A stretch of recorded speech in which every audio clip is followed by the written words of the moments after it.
Okay, Rachel J here, and I want to do a little video on how to make these charming vintage photo earrings.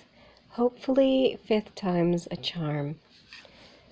So these are just made with old photos, shrunk down, built up with cardstock, sealed, and put on earring hooks. So let's get started.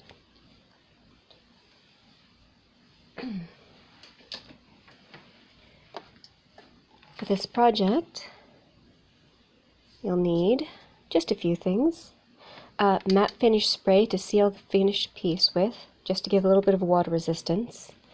Mod Podge, I prefer the dishwasher safe gloss. Again, water resistance also gives it a nice feel. Glue of your choice. For this project, I'm using the Martha Stewart permanent glue. Distress ink by Tim Holtz. I like vintage photo for this. I just like the hue. Hole punches. If you are doing the hook earring, you will only need this one. This is, I don't know, an 1/8 and it's a 1/16. It's a really small hole punch.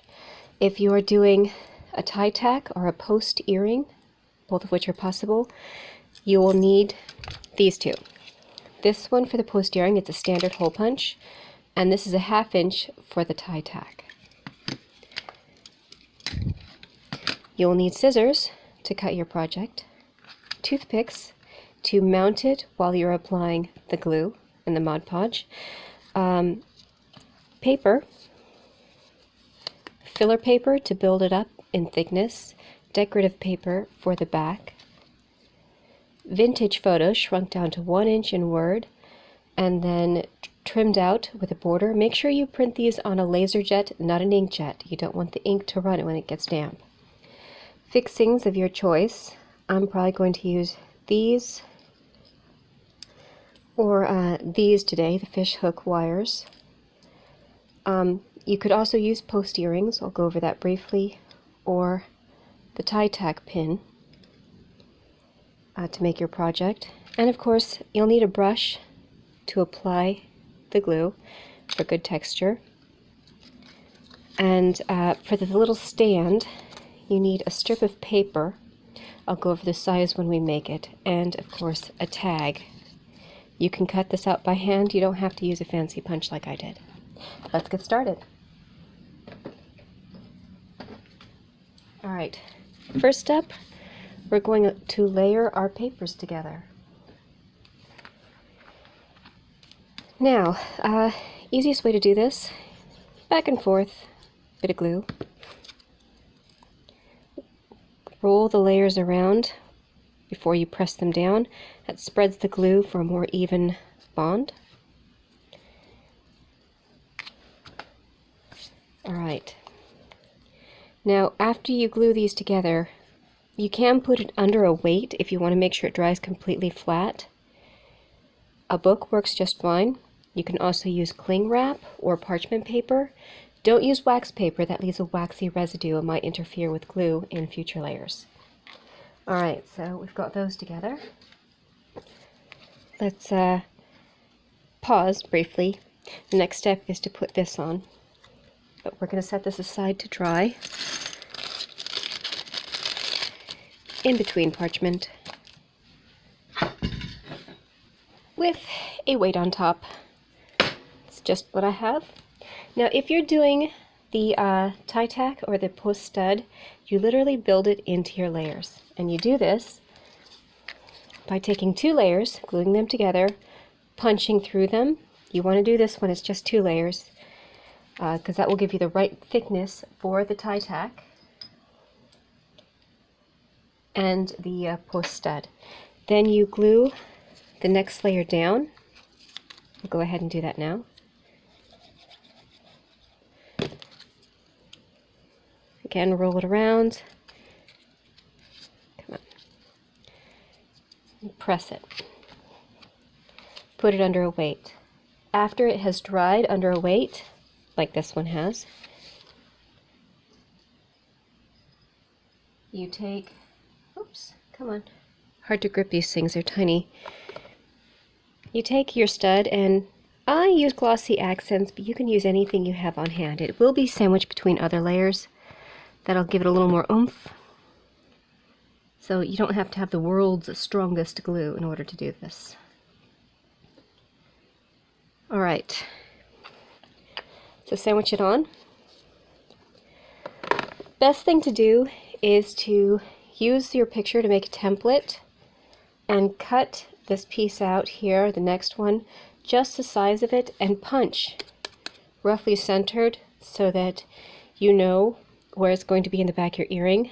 Then you glue it on, and it will be the same size as your picture, so you'll just trim around it and then match your picture up really closely, so you know your picture will be centered. So let's go ahead and glue this. Even though that post isn't dry, it's going to be covered, so it's not a big thing. Come on. In the hole. Teeny tiny hole. It's the same really small hole that you're going to use later on your pictures for the hook. Okay, and if you really want this to dry flat, get a board, pound a nail in to make a hole so it's straight. You set something heavy on top of it, and that will ensure it dries flat. This is optional, you don't really need it, but it is a nice touch to make sure your project turns out the way you want it to. Alright, so now that we've got this other piece set aside, these are already dry. I've already glued these and they've had time to fully harden. So we'll just, like that, bit of glue, decorative end paper again, wiggle it around to spread it evenly, press, press, press, put it off to the side in parchment paper, under a weight. Alright, so next step is going to be your photos. Come on, here we go. I've got some already done. Now you're going to distress these. I like to distress before I glue down because I like the flex. I think it gives me a better color blend going up towards the center. I always do the edges first, and then I go very lightly over the whole thing because it gives me a little bit of a fade in. There we go. Alright. Next up is hole punching. So this little guy here is the one that is used to create the hole for the post on the earrings and tie tack. So you line it up roughly centered, and then you make fine adjustments, and like so. Now I'm not going to punch this one because I want to use it on a post earring, but I've got this one already punched, and its match is over here. So we're not actually going to punch it, we're going to say we did. Okay, after you have distressed it and punched it, here's one that's been glued together and already had a chance to dry. We're going to glue this on.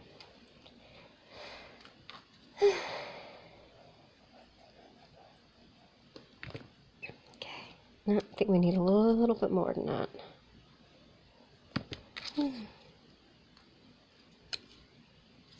Upside down figures. Alright, so give it a little wiggle. Press, press, press. No, it was right side up. Now it's upside down.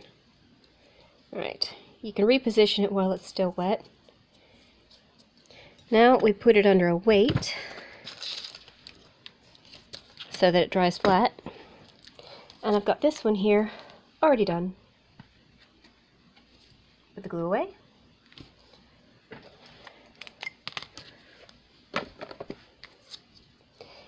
Cut very close to the edges of the picture, as close as you can without cutting the picture itself, just to trim it even.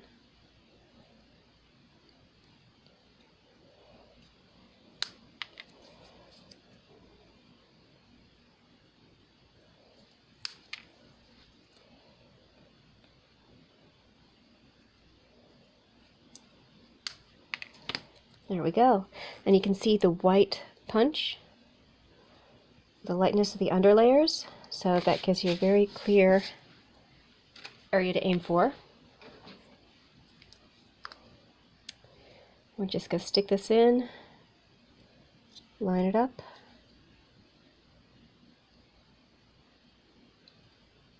So check it top and bottom, or should I say check it from the top, check it from the side, to make sure you have it actually lined up properly. Okay. Next up, once again, with the Distress ink. Now you see these really light sides, you don't want a really light side. So we're just going over the side, and it gives us a chance to darken the very edge on the front of the photo, which is a look I like. It appeals to me, so it's what I go for when I do things like this. Alright.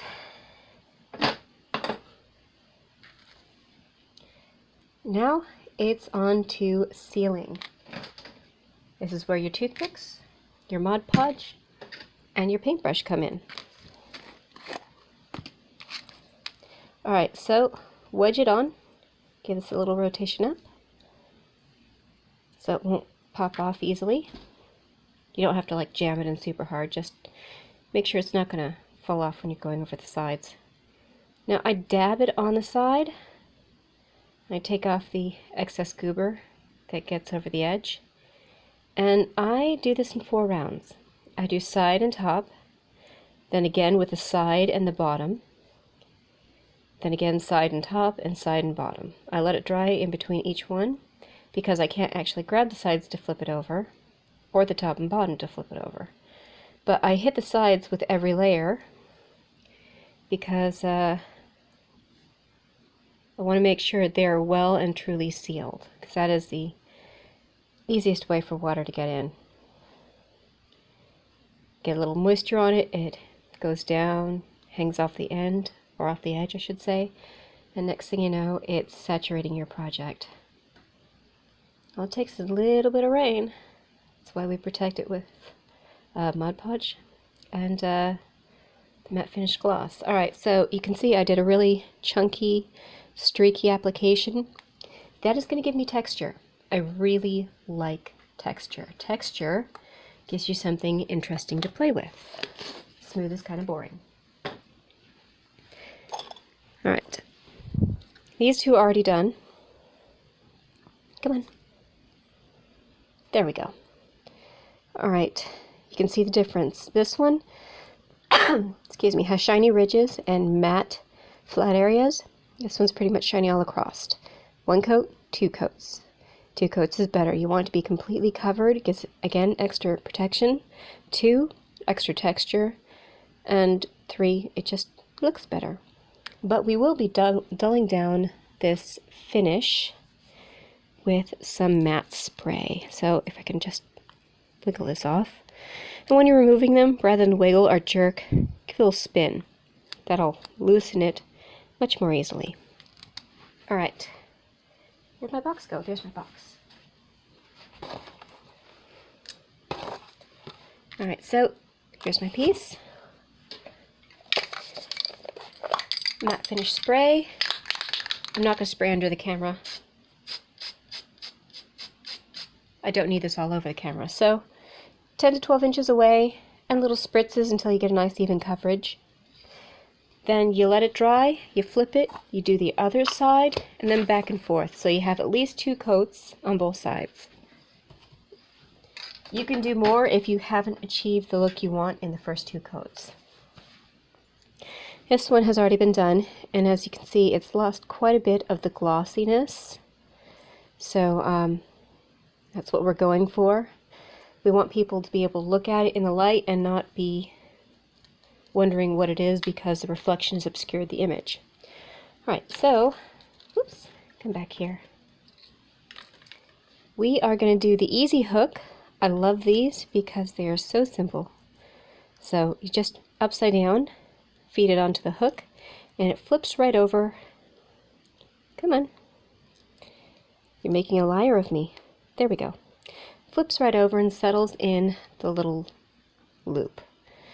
Now the last thing is to make a little stand. This is 4 1/4 inch long, and it is scored at, let's see, where's my board? Oh, forget me. Let's see, it is scored at 1 1/4, 1 5/8, 2 3 1/2, and of course it is 4 1/4 long. Alright, so you fold it, all but this one here. You leave that one unfolded. Get a little squeeze. You can use a bone knife to really give those creases a nice fine edge. And then you distress it face down on the carpet. Joyous. Along the edges.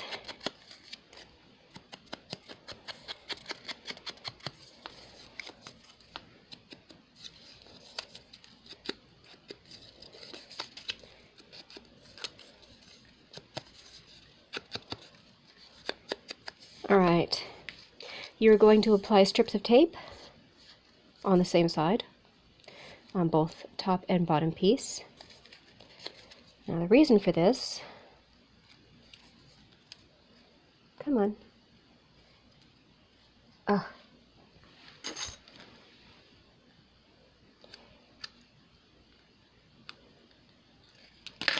is because this one is going to go underneath, that one over the top.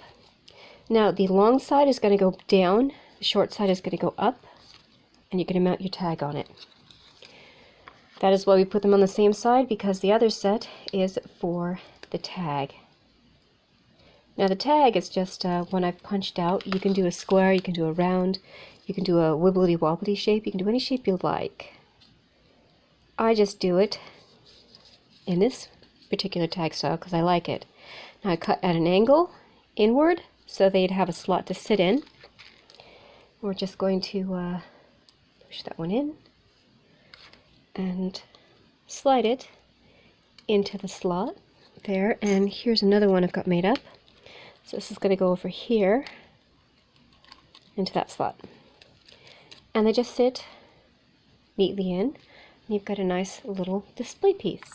So hope you enjoyed this. And I hope you try it on your own with your own family photos maybe.